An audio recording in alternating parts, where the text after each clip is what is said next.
Hi, Em. This episode is the Lost Women of Ironman. These are the women who created the Ironman triathlon and so many of its traditions that are still practiced today. We were an unlikely group of innovators who, by virtue of our friendship with one another, shared ideas regarding the care and feeding of hundreds and soon thousands of nervous athletes over 140 miles of race course, from Kona to Canada to Japan. The athletes were all but mothered in these Aloha years.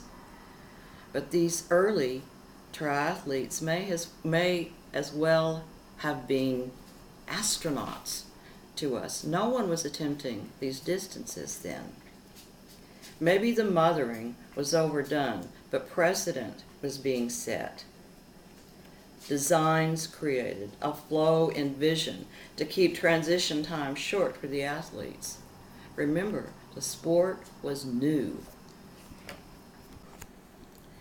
There are, I understand, over 30 Ironman races around the world today. No surprise. It's easy to move into a house that's already been built. These women were the architects. On race day, they were in the trenches, not in the VIP tents. First, you'll meet the mother of Ironman, Valerie Silk.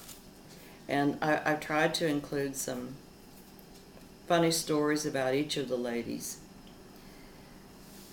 Next, Kay Reed, who you'll see I met in 1985 and shadowed for 3 days around an Ironman that was threatened with a hurricane.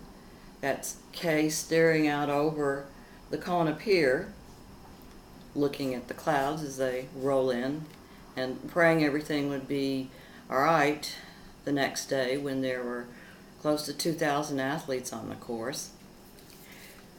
Next, you'll meet, it's me. You've already met me. So next you'll meet Linda Mills. Linda Mills was my neighbor. And I've used the word naive in our race planning because it's so appropriate.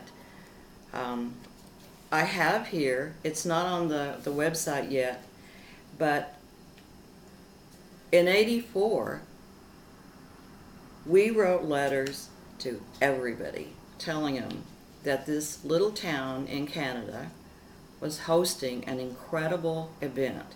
And here's some of the letters. I'm sort of embarrassed, but it's pretty funny. I have to show you. Here's a letter to, well, first of all, Pierre Trudeau, the Prime Minister of Canada in '84, who almost immediately resigned. I don't think that had anything to do with our letter.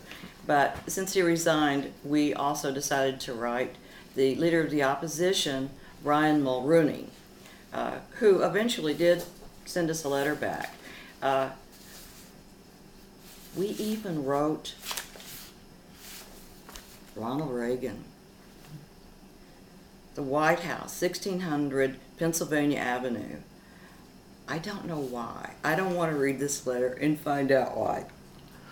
I know, it's funny.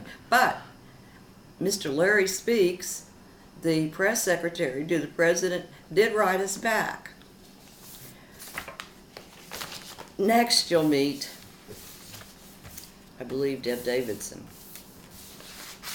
the race director that so many of you who raced in Canada in the early years got to know. A dear friend, an amazing race director who, as you say, went far beyond the call of duty even after Ironman. And finally, you'll meet Elizabeth Lavelle, a lovely American girl who became fluent in Japanese, began working for Dentsu in Tokyo, and because they owned the license at the time, became their race director. And of course she did her race in both Japanese and English. Double threat. So those are the women. You're going to learn more about them through other episodes dealing with their own races. But for now, here they are, your Iron Mothers.